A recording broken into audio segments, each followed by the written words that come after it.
Pitasin mo lahat ng talong. Iyan mo na muna yan at baka humangin pa. Eh pati rin bakod nung kani. Nabuwal din mo kasi. Ang kulungan ng kani. Nabuwal din. Ay, oo.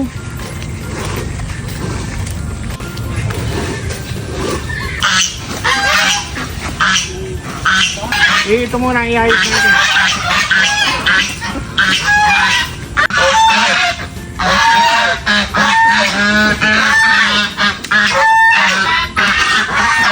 Nalaga natin yung pabo. Didiretso na natin gano'n. Ganyan lang. Oo. Wala na yun. Tanggalin na. Ay, buo pa yan. Yung net ano. Buo pa yan. Ayan. Tatanggalin na. Aalisin lang natin yan. Eh anong kailangan? Cutter. Cutter sa alambre. Saka yung martilyo natin doon. Naliloko. Ano ba, panahon ng summer. Hindi ba yung mga bibili ka sa mga Chinese, yung mga kakaiba? Eh yung mga puti, tuwan-tuwa, pag ginagano makaya ito, bibili niya. 4.99 niya, isang pat, isang tanim lang.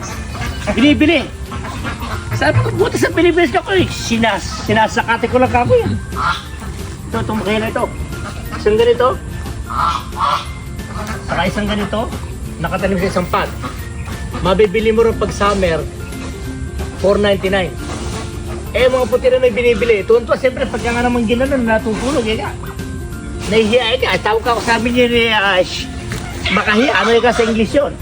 Eh, makahiya ka, anong ka ko, shy grass. Ganun man na. Pero ang nabibili doon niya.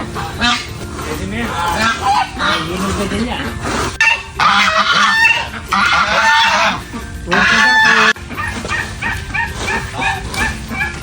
Ayun na naman siya. Oo, wala na naman. Sama ka. Umusok muna, kailangan yan eh.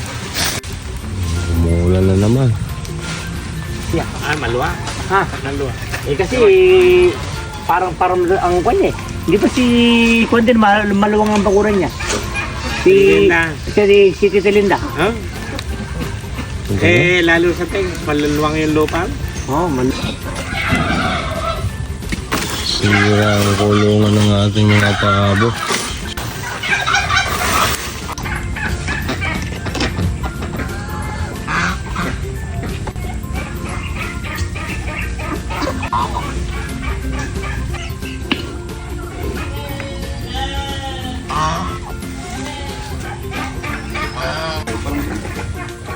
Kapako.